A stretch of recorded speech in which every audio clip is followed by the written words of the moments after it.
Un saludo para todos los seguidores de la página Rock Mochica.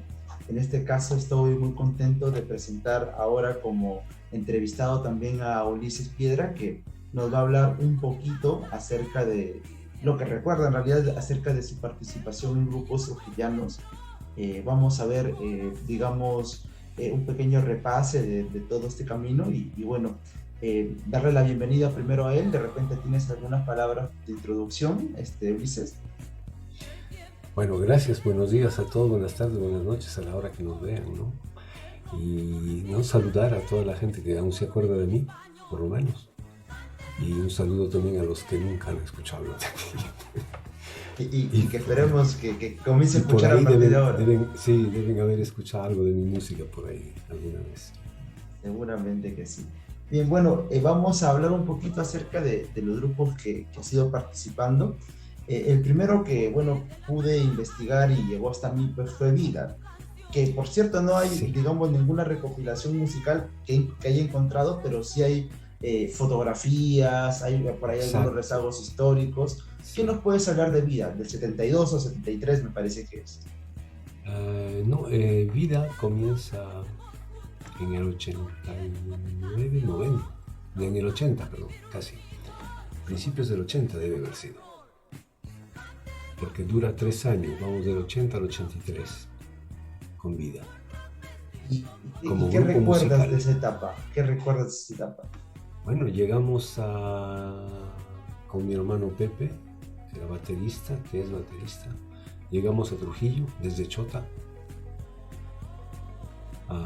yo a estudiar en el conservatorio y él a estudiar en la Escuela de Bellas Artes, que también es pintor y vive ahora en Washington.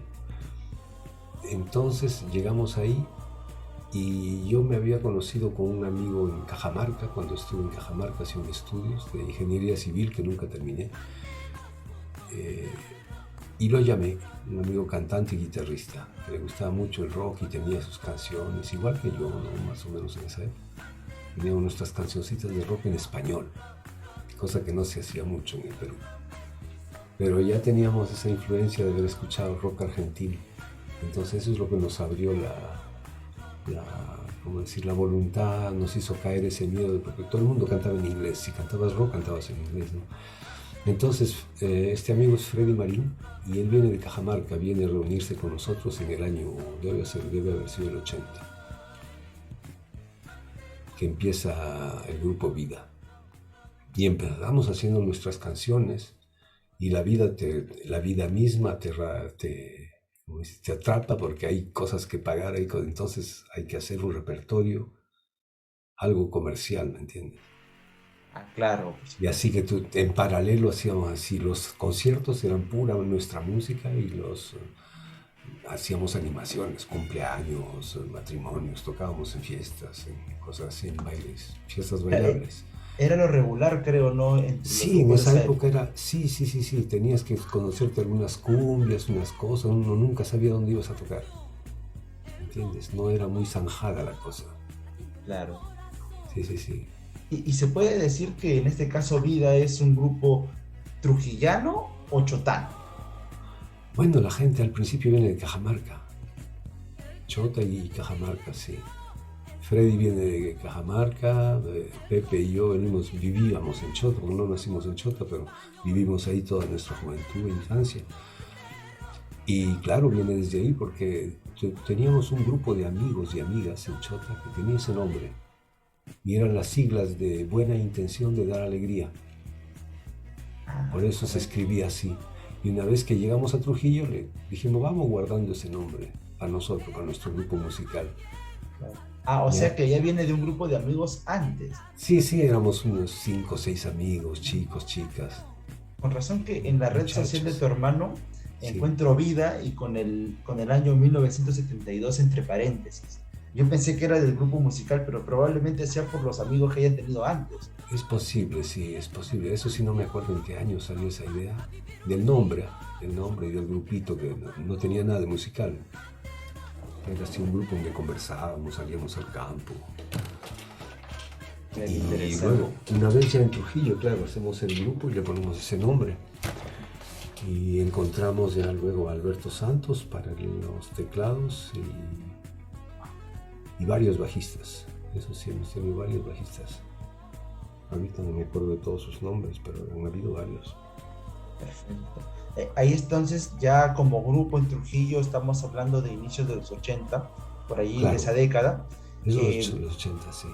Ya me hablaste un poquito acerca de más o menos cómo tenían que valerse los músicos en esos años, ¿no? Tenían que aprender otros géneros también. Cuéntame un poquito cómo Sí. era, en este caso, ese contexto social, cultural, económico de Perú para un músico, o mejor dicho, Trujillo para un músico En en los los años 80 80 por ahí. Sí. era difícil, era muy difícil porque había una cuestión económica muy dura. Era muy difícil, acabamos de salir de una dictadura. Venían haciendo la Asamblea Constituyente, eso creo que ha sido apenas en el 80, por algo así, muy fresco. Donde ganó el APRA, creo, hubo una... no, luego ganó Acción Popular, ganó las elecciones, después de la Asamblea Constituyente, claro. Y Trujillo, bueno, siempre como era el bastión del APRA, entonces relegado completamente en esa época. Y no hubo mucho movimiento. El movimiento era como un movimiento subterráneo casi, ¿no? En cuestión de rock, por ejemplo. No había mucho, no había conciertos de rock.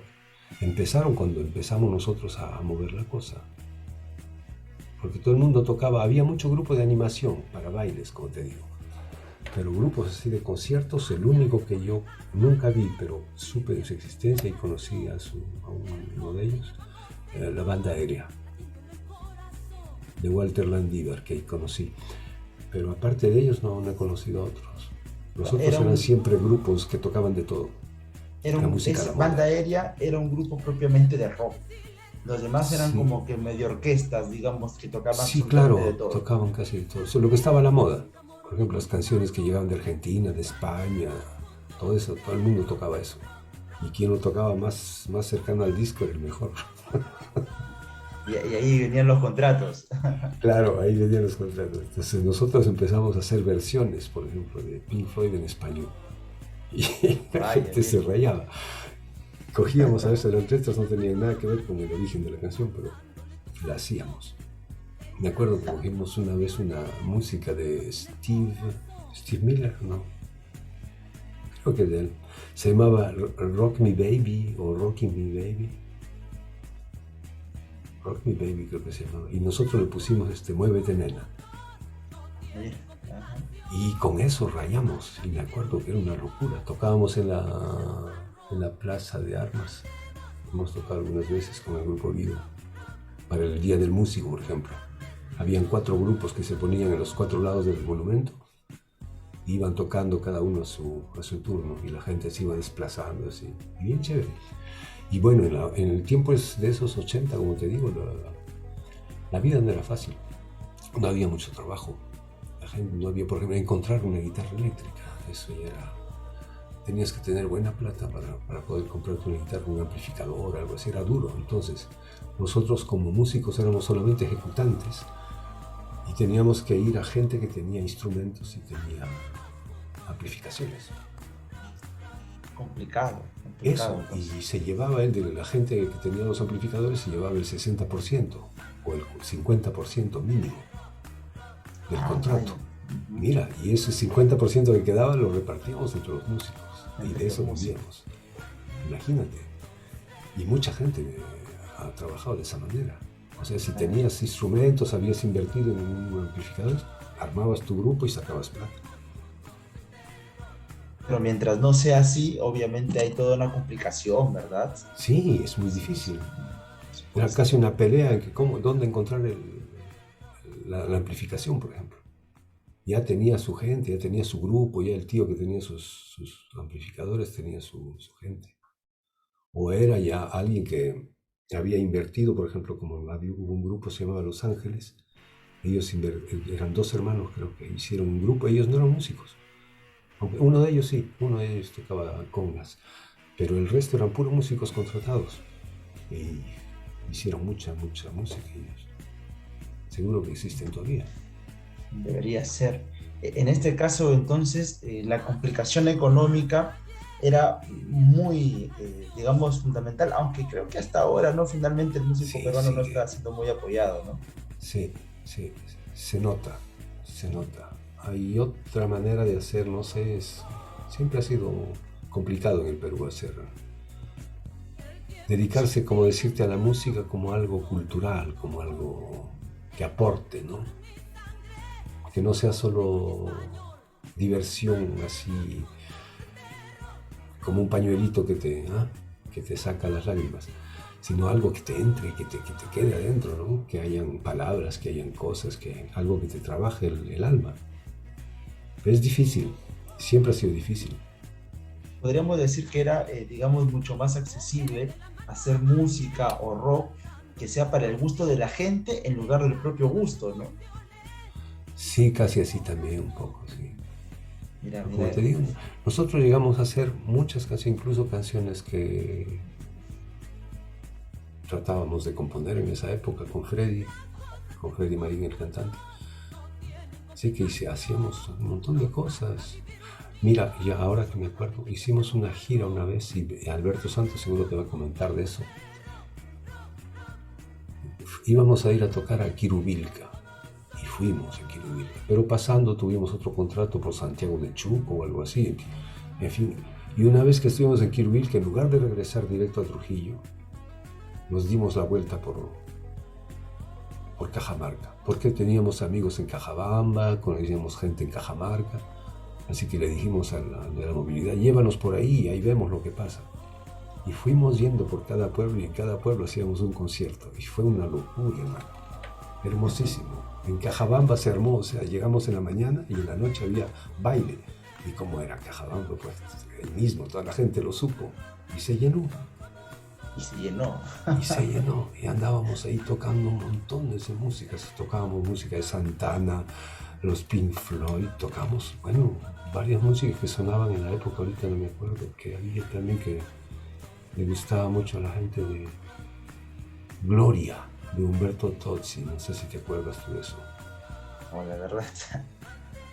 No es nada de rock, pero era pop, era como un rock en español, rock livianito, como el rock español, algo así. Ay, ay, ay. Melódico, melódico. Rock popeado más o menos, ¿no? Sí, sí, sí, son Ajá. cositas que se escuchaban en la radio todo el día, entonces de que uno cuando se ponía a cantar eso en los conciertos, en los bailes, la gente se rayaba, les encantaba. Y entonces dimos una vuelta a Cajamarca, Cajabamba, tocando y tocando, así improvisado.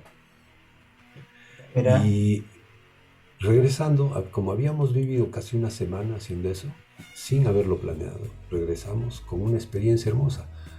Porque llegando a Trujillo, me acuerdo con Freddy, empezamos a tocar un día y tocando así, improvisando, nos salieron las melodías que habíamos escuchado en Quirubilca. Porque había unas fiestas, no sé, no sabría decirte qué fiestas, pero eran de música folclórica, con un montón de espejos y cosas así, y tenían su música, y ahorita ya yo me olvidé completamente, pero cogimos ese leitmotiv de esa música y la metimos en una música que estábamos haciendo, era un rock. Y ese pedacito de folclore en flautas lo hacíamos con la guitarra, con el órgano, con todo eso. vaya, Como una fusión, un vaya. rock fusión. Y lo tocábamos, bueno, la gente no sabía, pero la gente estaba bailando sobre una música que escuchamos por las montañas ahí, por las Para, para, minas. para hacerlo, o sea, el año de 80, que 80, haya sí. una fusión, no era, digamos, totalmente novedoso. Bueno, yo creo que ya había gente que había hecho cosas así antes, que habían tratado de hacer fusiones. ¿Cómo se llamaba ahí? Había un grupo, Black Sugar, ¿no? ¿De aquí de Trujillo? No, no, de Lima. Ah, ya, ya. Ah, no, de Trujillo no, claro, en Trujillo no En pienso que... Trujillo no. Sí, si hablamos solo de Trujillo, no. No, pienso que ahí no había. Yo siempre he sido bien curioso de... Todo me interesa, ¿me entiendes? O sea, que le pongo un poquito de pintura, le pongo un poquito de escultura, un poquito de música, un poquito de... es que hay analogías. En todas las artes y las ciencias hay analogías donde uno puede agarrar. Cuando te falta de un lado, le pones un poco de música a la pintura y funciona. la técnica, ¿no? Sí, y son analogías, no sé. A veces son hasta conceptos, pero funcionan de un arte a otro, como de Como el una ciencia. vanguardismo, ¿no? Que se nota en la literatura, en la pintura. Exacto, sí, Sí. sí, me gusta mucho también todo eso. Bueno, de respecto a lo que me vas comentando, se me han venido, bueno, un par de preguntas. Dime. La primera es, bueno, Vida debe ser del 80, 81, 82, por ahí me imagino. Sí, Bueno, ya antes, en la década del 60 y en la década del 70, era muy recurrente que los grupos solo saquen covers. Y si sacaban sí. alguna canción era muy difícil, ¿no? Que de repente había, pero era muy complicado. Eh, En la aparición de esta década ochentera, se dejó de lado los covers, siguieron tocándose, hubo una combinación de ambos, más o menos cómo era la escena, siempre de Trujillo, ¿no? ¿Cómo era la sí, escena por aquí? había mucha gente, la mayoría de grupos hacían covers. Yo no escuchaba a nadie hacer, que me trate de rememorar, hacer sus propias canciones, no. No, todos eran covers.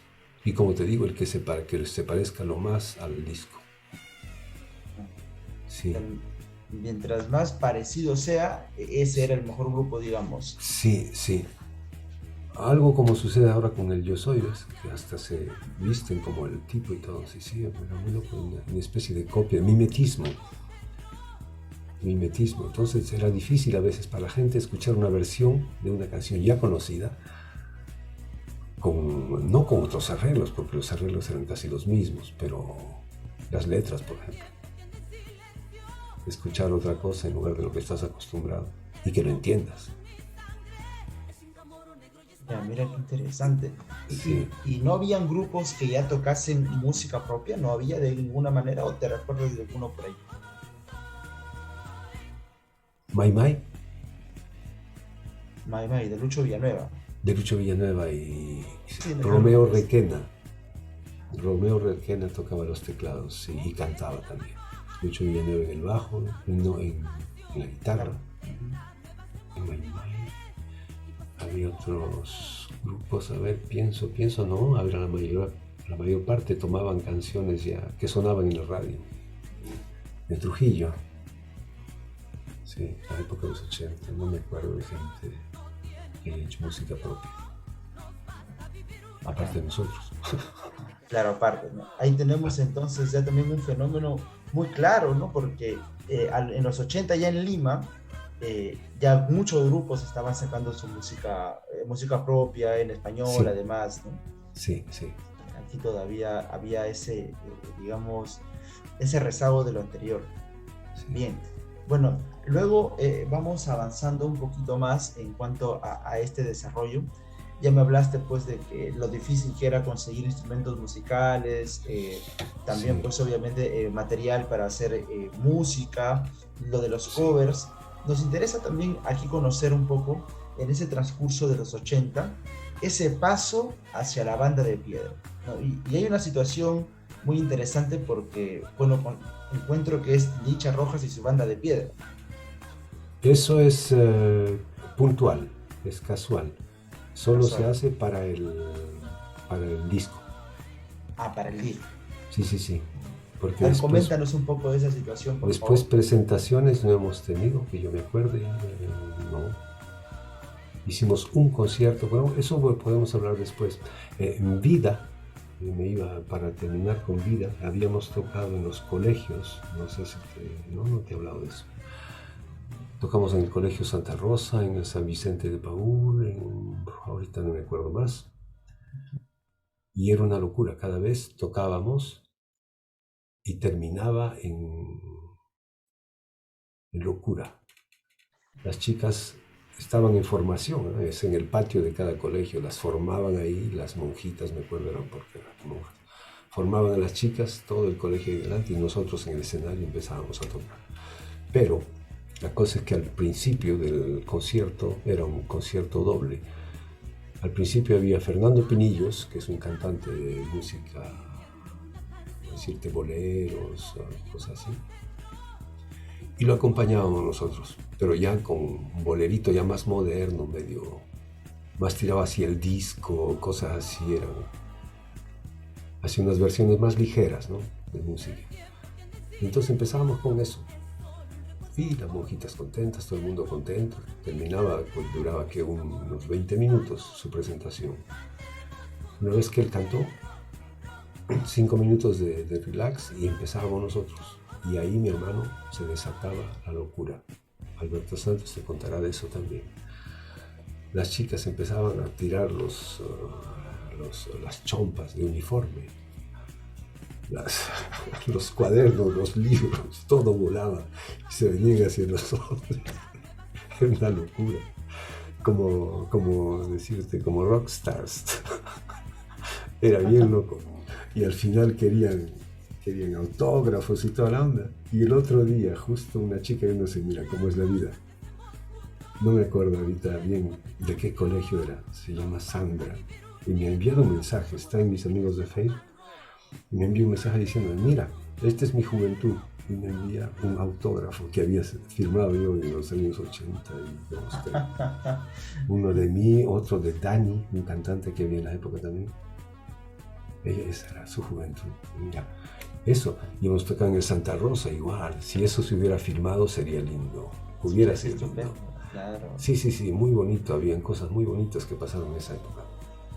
¿Pasa algún recuerdo musical por ahí? O sea, mejor dicho, ¿queda algo de su música grabada en algún lugar? No, de vida no. No. O de repente alguien por ahí ha guardado un cassette de un ensayo. No sé.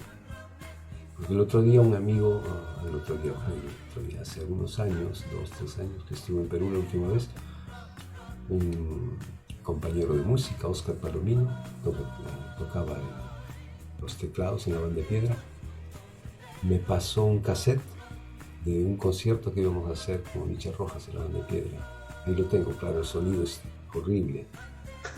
Es un cassette de los años 80, imagínate, está todo ya todo lloroso el cassette. Pero se escuchan las canciones, se escucha algo, sí. Debe ser un ensayo que hemos hecho, lo hemos grabado enterito. Y eso es la Banda de Piedra. Bueno, entonces Vida llega hasta el año 83. Es el momento en que más o menos estamos ya en el segundo, tercer año de conservatorio de estudios. Y Freddy, el amigo que también está en el conservatorio, tiene problemas económicos igual. Vivíamos juntos, todos ahí como estudiantes. Y un momento ya pues no se pudo. Económicamente caímos porque no entrábamos en la moda de covers. Correcto. Y a Freddy le molestó mucho al principio porque él me dijo, yo vine de Cajamarca para hacer nuestra música, hice mi propia música, no para estar cantando esto y lo otro. Le digo, pero tenemos que comer, esa es la dura realidad, ¿no? Así que bueno, se fue con todo el dolor del alma y dijo, no, yo me voy. Y se acabó la vida. Ahí se acabó Vida, sí. Luego antes de terminar el toque Vida, antes de terminarlo, discúlpame, ¿quiénes eran los integrantes de la banda?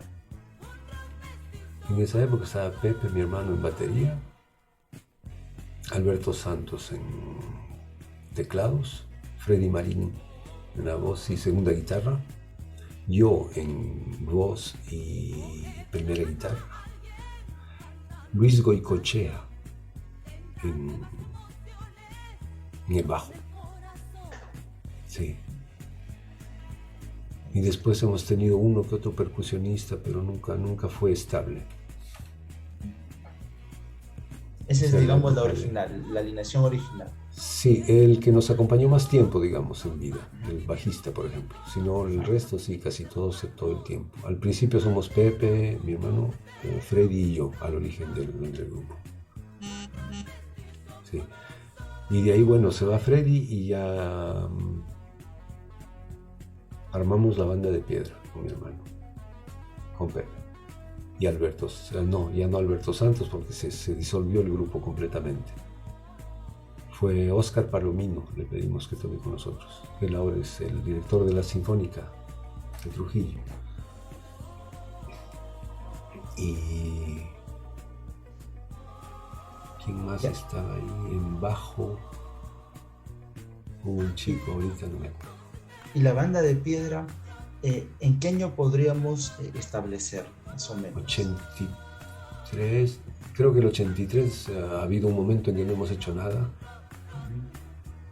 Debe haber sido o yo estaba componiendo algo ha habido, porque no, nunca estoy tranquilo. Y en el 84 ya estaba, 83, 84 ya estaba funcionando la banda de piedra. Entonces, en ese lapso, 83, Sí, 84. 83, 84, claro, porque 84 ya es Júpiter, 85 es Júpiter, 84, 85. Sí. Claro, la banda de piedra nace por esta necesidad que yo tenía un montón de canciones, Ah, pero yo no era, en esa época yo no cantaba mucho, era más guitarra solamente. Y aquí que me he vuelto más cantante. Y bueno, necesitaba alguien que cante mis canciones. Yo las cantaba, yo las hacía y todo. Y en un momento hemos conocido a Licha y le propusimos de hacer esta experiencia de Licha y la banda de piedra. Y llegamos para grabar claro, ahí, ¿no? y llegamos a hacer un disco, sí. Porque no queríamos hacer nada de covers, nada de eso. No, era solamente composiciones, ese era el único plan, era ese. Llegar a grabar algo. Y ella venía de grabar con Los Ángeles, me acuerdo, porque ella era vocalista de Los Ángeles. Había grabado una música disco, porque ella era especialidad era la música disco. Y entonces yo le muestro lo que es algo de rock. Y empezamos a hacer música, por ejemplo, de Pat Benatar, de Kim Wilde, que ella nunca había cantado, entonces le gustó y lo hizo bien, empezó a hacer bien toda esa música. Ahora que recuerdo, Sí. leí algunos comentarios de Alberto Santos. Sí. Y recuerdo que había dicho que Júpiter era del 83. Entonces probablemente la banda de piedra también haya sido del 83. Es más o menos paralelo, porque yo me acuerdo que con mi hermano me dijo, bueno, ya deja, dice, ya tienes Júpiter, ya no vas a poder estar en dos sitios. Armamos Júpiter, porque antes de Júpiter se llamaba Marlen o algo así. El grupo que tenían los chicos, Víctor Novoa, todos ellos. Morland o algo así. Y cuando llegamos con esta proposición nosotros, Licha y yo, con Víctor Novoa, Carlos Fernández Osaya y ¿cómo le llamaban? El Toño Arteaga, creo, en batería. Y hacemos ese grupo Júpiter, que debe haber durado un año tal vez. Después yo me voy de Perú en el 86. Claro, o sea, hemos tocado el 84, 85 máximo. Y retornando a la banda de piedra, sí. Entiendo que en la primera parte, bueno, son solamente ustedes y Licha Rojas, luego la añaden para la grabación del CD que ahorita me estás comentando. ¿Cómo fue esa circunstancia? Teníamos, como te digo, unas 10 o algo así, 10 canciones. Sí, más o menos, unas 10 canciones. Hicimos un concierto en el Teatro Municipal, presentando la nueva producción. Todas esas canciones mías, más dos covers. Uno era el Otro ladrillo en la pared, de Pink Floyd en español. Y el segundo no me acuerdo ahorita. Y lo hicimos en el Teatro Municipal. Y fue muy bonito, muy bonito. La época fue muy difícil. Era una época muy supersticiosa. El calendario del teatro estaba lleno. Y había una fecha por ahí, un martes 13 o viernes 13, no me acuerdo. Pero uno de los dos era. Y nadie lo quería esa fecha. Nadie lo quería. Dije, dámela. Sí, te juro, era un lío. Y bueno, llegamos a tocar ahí felizmente con el apoyo de un director de teatro que ya falleció, que se llamaba Giorgio Micchi. Eso sería en el 84. 84. Claro, debe haber sido el 84. Sí. Y el concierto se llamaba Rock es Amor. incluso hicimos afiches, nos salimos a pintar, pegar los afiches y todo con los céntimos, ¿no? Juntando centavitos. Y un señor, me acuerdo que nos ayudó mucho para hacer los afiches y todo esto, para movernos, fue Coto Ganosa, de Trujillo. Nos quería mucho y les gustaba mucho lo que hacíamos. Y me dijo una vez, si lo que necesite, me dice, habla. Ven, y nosotros medios así todavía, como dice, medios serranitos, medios miedosos, no osábamos, ¿no? Así que dijimos, para los afiches necesitamos. Y nos ayudó. Y todos esos gestos pequeñitos, ¿ves? Pero te ayudan a seguir creyendo en lo que estás haciendo.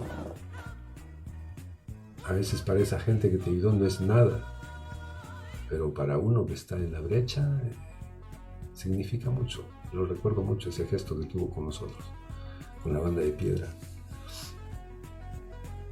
Y fue eso, la presentación de esas músicas. Y dos de esas canciones que estaban en el concierto, Gente de la Ciudad y Rock Mestizo, llegaron a ser grabadas ya como Licha Rojas y la banda de Piedra, porque su nombre de ella era ya conocido también, en honor en todo caso.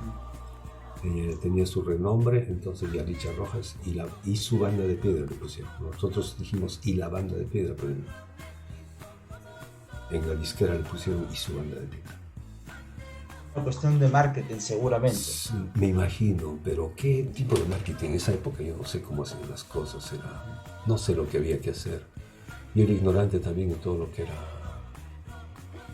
toda esa historia del show business. Pero, por ejemplo, nos grabaron y nunca tuvimos un movimiento promocional, nada.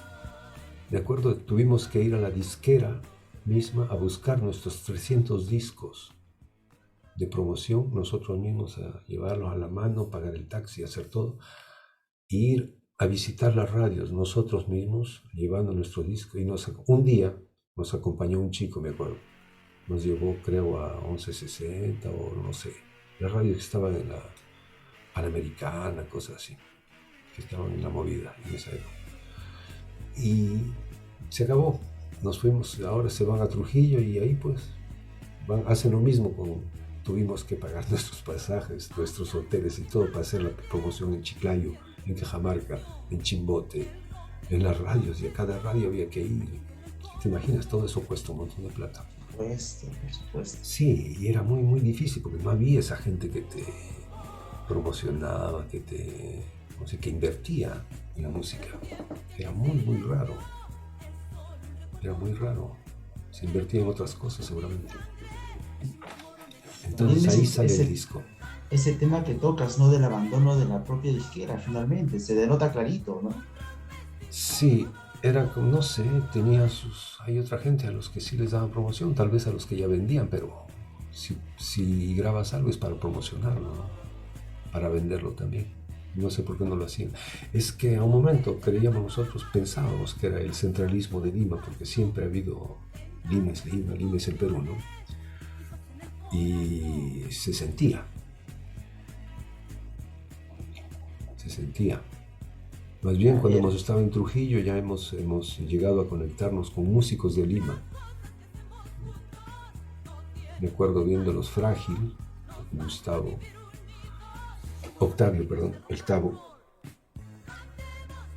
el Tabo de Frágil y toda su gente, pues, cuando vinieron a tocar a Trujillo, han venido 2-3 veces creo, y ahí tocamos como la banda de Piedra, ya no era vida ya, ahí tocábamos nuestras músicas propias. Mira qué interesante. Sí, solo eso, solo nuestras músicas, sí. Y al lado yo tocaba en otra orquesta, la orquesta de los hermanos Silva. Ahí había de todo, baladas, cumbia, todo, de todo. Yo venía de la cumbia desde niño. El primer instrumento que yo toqué fue la mandolina, por mi papá, me gustaba la mandolina y el violín, y después aprendí la guitarra. Y hice toda mi infancia, fueron los Destellos, los Belkins, todo lo que era guitarra, primera guitarra. Me sabía toditas. A los 10 años tenía un repertorio inmenso. No, perdón, a los 12, 13 años, sí. Llegué a Chiclayo con 12, 13 años y entré a un grupo, se llamaba Los Crickets. Y ahí he tocado con ellos algunas fechas, 2, 3 fechas, porque mi papá no me dejaba, tenía 14 años. Tenía 14 años, yo estaba ya en los cabarets tocando, no. Mírate.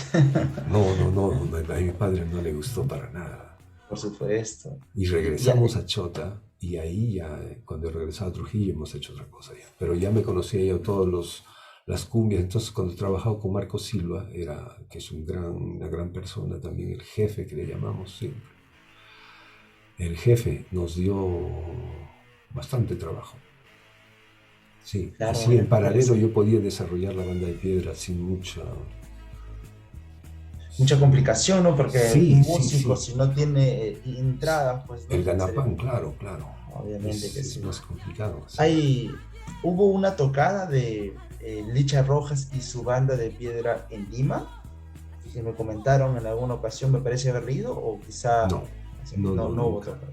jamás. No hubo tocada. No existió promoción, no existió. Ni pasada en televisión, ni nada. Nada. Nosotros tuvimos que hacernos nuestra propia propaganda, ir por acá, por allá, pedir a las radios, simpatizar con la buena gente que había en las radios para poder pasar la música. En Chimbote, me acuerdo, nos recibieron muy bien, en Chiclayo también, Cajamarca igual. Justo los amigos de Lima me consultaron eso, que no había registro de una presentación suya, considerando que habían presentado por allá el CD, ¿no? Pero vos me corroboras que no, pues no existe esa actividad. No hubo.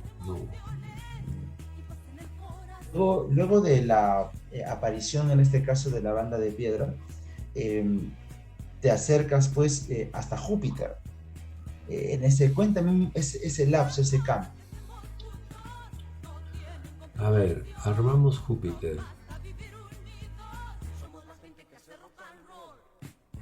Porque en la banda de piedra alguien ya salió. ¿Quién ha sido? Ya.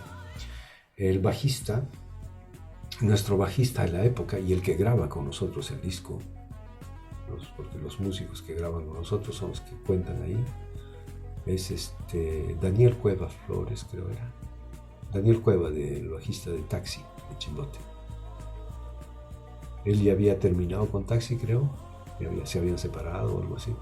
Entonces lo llamamos para que toque con nosotros. Debemos haber tocado unos 3-4 meses nomás. El tiempo de grabar el disco y tocar un poco por aquí y por allá. Sobre todo en la región de Trujillo. No hemos ido lejos. Habremos tocado tal vez una vez en Chimbote, ni creo. No se movió de Trujillo la banda de piedra mucho. O sea, con Licha. Después del disco. Pues, sí, después del disco. De ahí ya se enfrió la cosa y como ya no hubo ventas, no hubo nada de eso, bueno, tampoco nos llamaron para un segundo disco. Y yo ya sentía mi efervescencia que me decía, vete. Vete. Porque sí, yo he tenido eso desde niño, en realidad. Me quería ir del país desde chico. Mira, desde niño me acuerdo, cuando tenía cosas así que no me gustaban, yo me voy a ir lejos, bien lejos. Hasta que un tiempo lo llegué a hacer. Claro. Sí. Me molestaba mucho la mentalidad, el desprecio de lo bonito, en realidad. Y he visto siempre eso en mi país. Cuando hay algo bonito hay más gente que lo desprecia que gente que lo ama. ¿Tiene que ver con ese carácter conservador de la ciudad? No sé, es algo más. No sé. Yo diría una falta de amor propio, tal vez.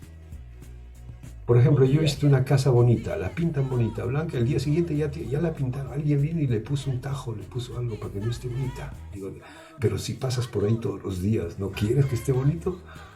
Y no, él mismo, o sea, ensucia su propia calle. Y eso yo no lo entiendo. Y nunca lo entendí. Claro, entiendo. Hay una cuestión ya Cultural podría ser. Sí, es cultural, Sí. es cultural. Aquí no es eso, por ejemplo. Aquí en Francia es normal, no vas a botar, comer algo y botarlo la gente te grita. Por supuesto. Claro, es que eso no se hace. Si estás malogrando el pasaje de otro, tu propio camino, no sé.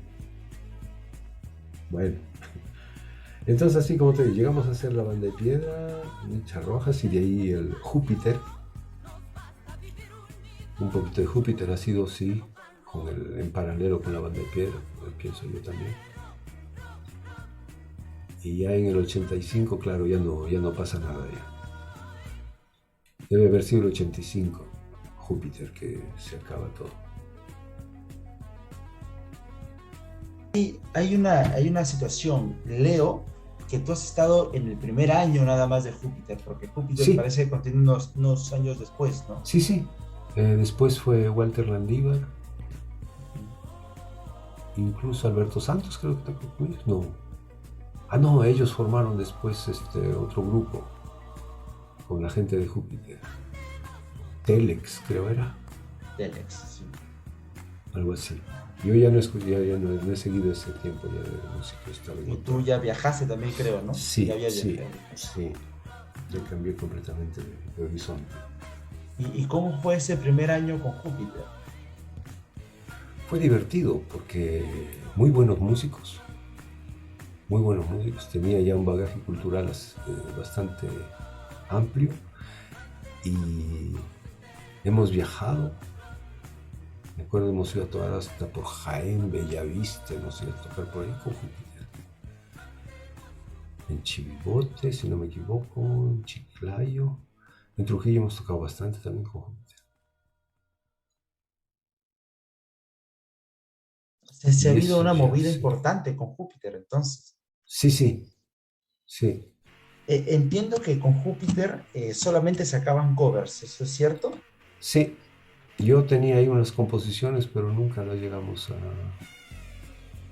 a realizar. Las grabamos y todo. Hice ahí unas canciones.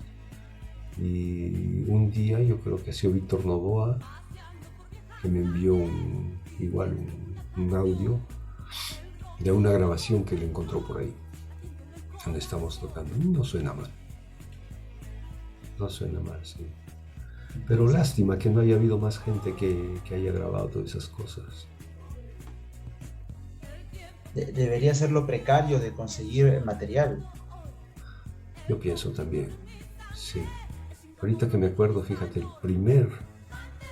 la primera gente que encuentro yo para hacer música, un lugar donde había amplificadores era del grupo Catarsis.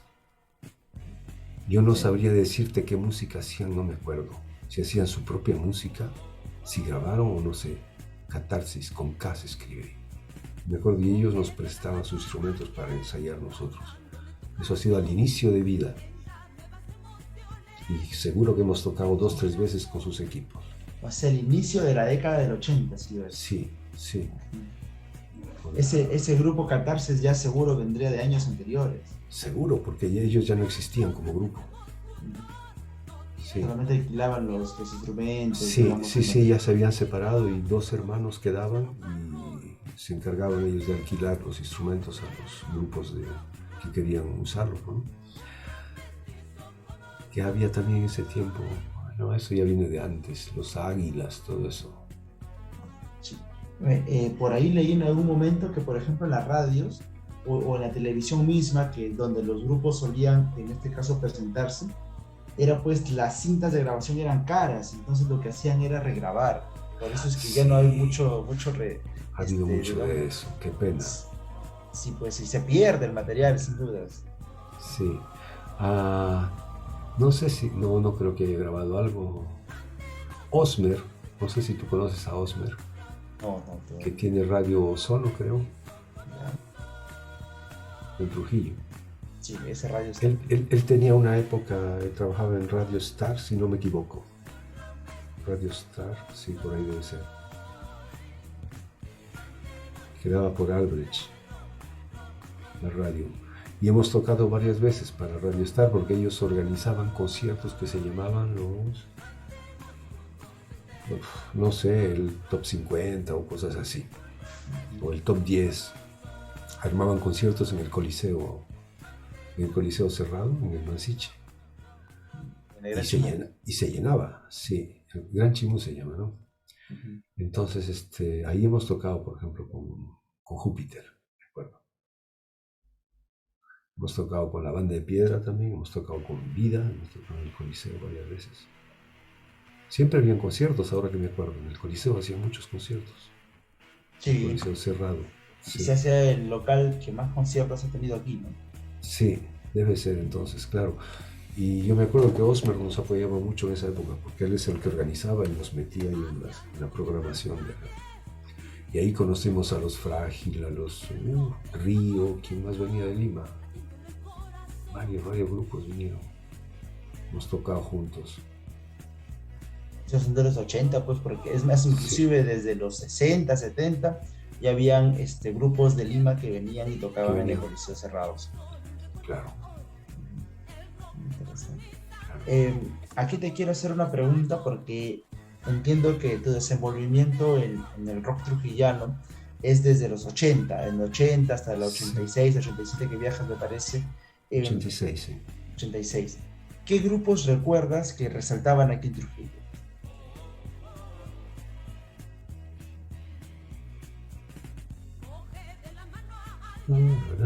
Busco. Hay varios que he conocido, pero así musicalmente, ahorita no sabría decirte, perdóname. Porque A veces cuando pienso son todos que hacen covers. Sí, la mayor parte hacían covers, entonces es difícil. y de entre estos grupos de covers, seguro habían por ahí algunos que usualmente tocaban, no estaban en Así las que actividades. sí que eran muy buenos músicos. Tenías el grupo Almendra,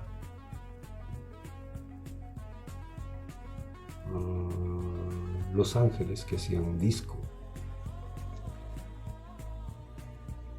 los Rollers, ahorita que me Bien. acuerdo, Ajá. los Rollers, sí, que Ahí estaba hacían History, seguro Memories, eh, no es de esa época, creo.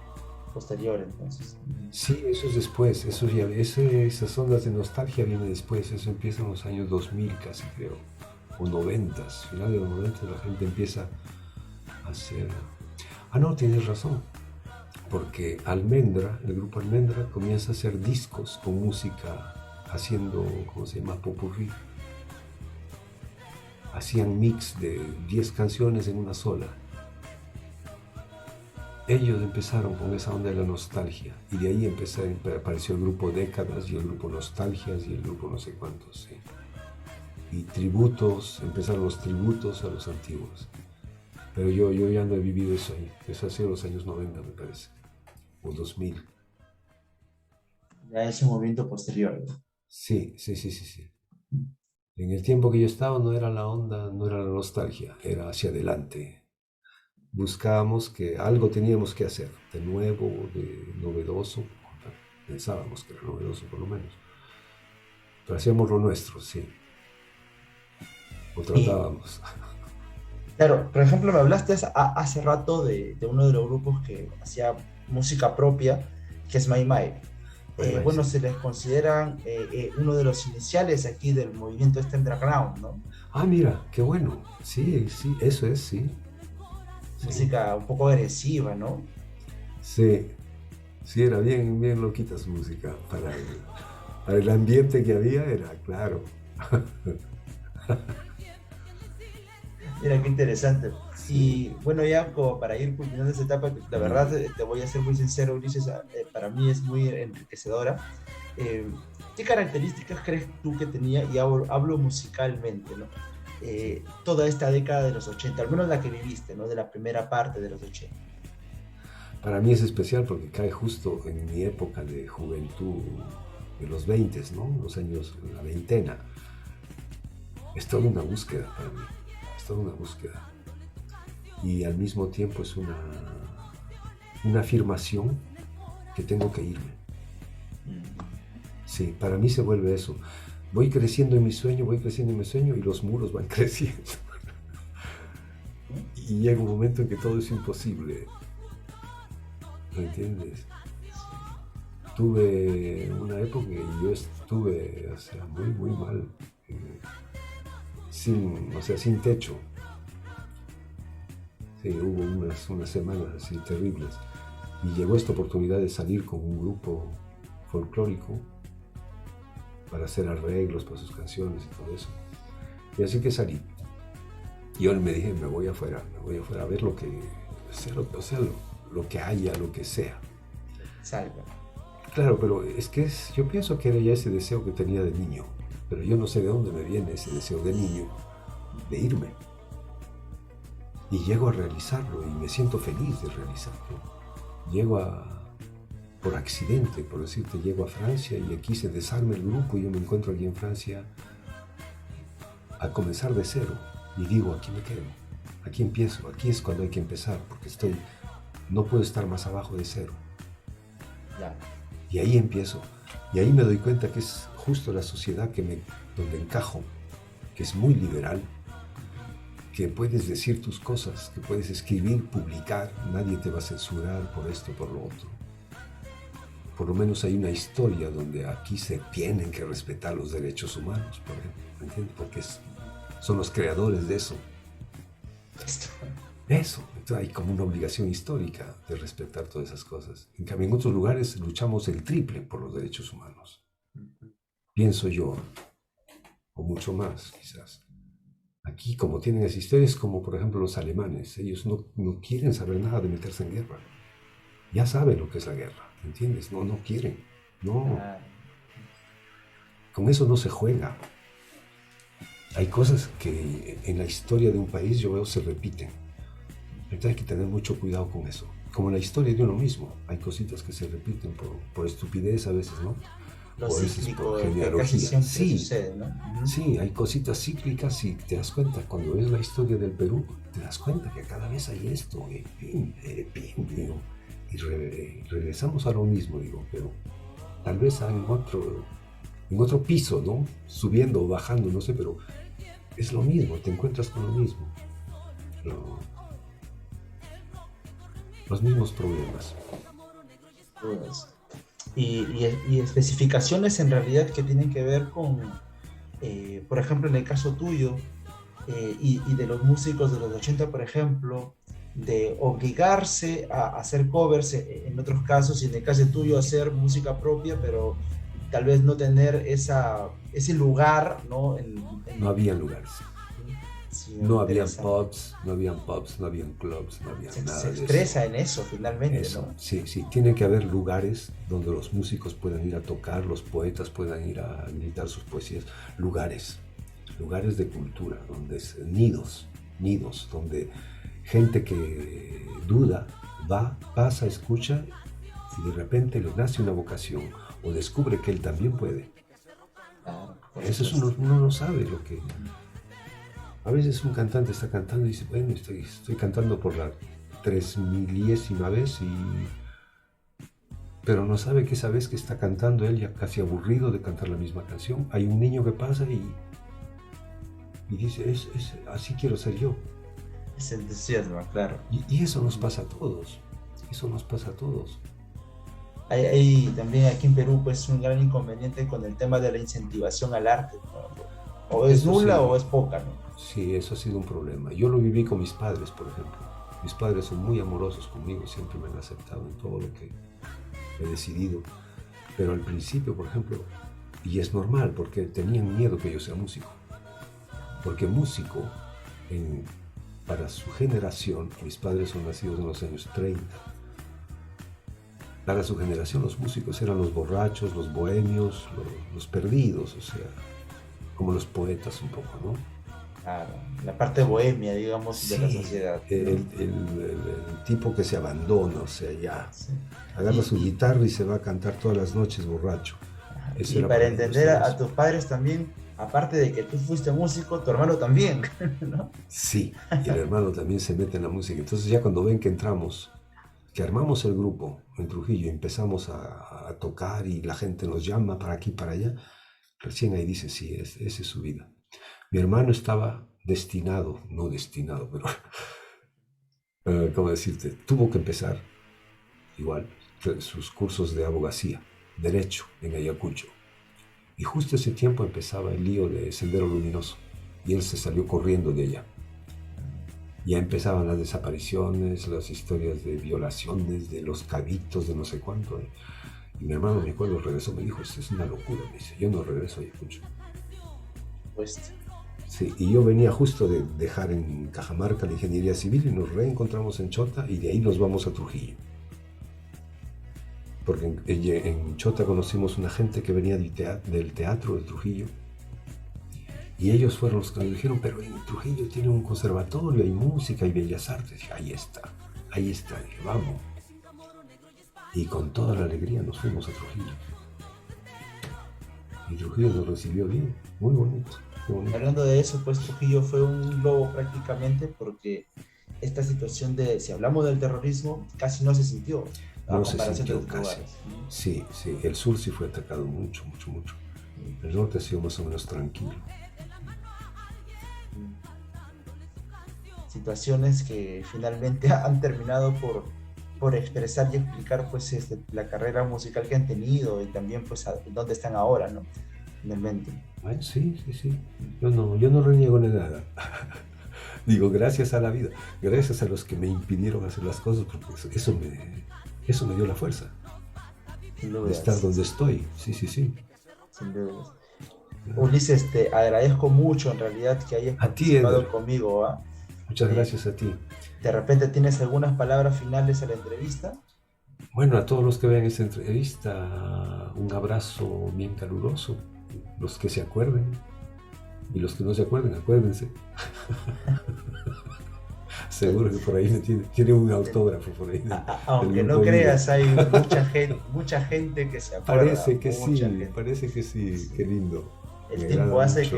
el tiempo hace que la nostalgia se extienda y pues la gente Debe recuerde ser, con más cariño, ¿no? debe ser, sí. En todo caso, teníamos esa buena intención de dar alegría, con vida, y creo que lo hicimos, sí, con vida lo hicimos. Y ese era nuestro, a terminar, ese era nuestro, ¿cómo le llaman ahora? Logotipo, ¿no? El ganchito que le ponen a la marca. Se logra. El eslogan, sí. Nuestras tarjetitas eran Vida, Bidda, y abajo estaba diferente. Ese era el eslogan. Y sonábamos diferente a nosotros, eso sí. De hecho, que ya hacían música propia, eso era suficiente, Sí, ¿no? sí, sí, sí. Sí. Nos divertimos mucho. Gracias. La entrevista ha sido muy divertida también para mí, Gracias a ti, Eder. muy importante también. Cuídate mucho y espero seguir en contacto de todas maneras. Nos vemos. Gracias, muchas gracias, cariños. Hasta pronto.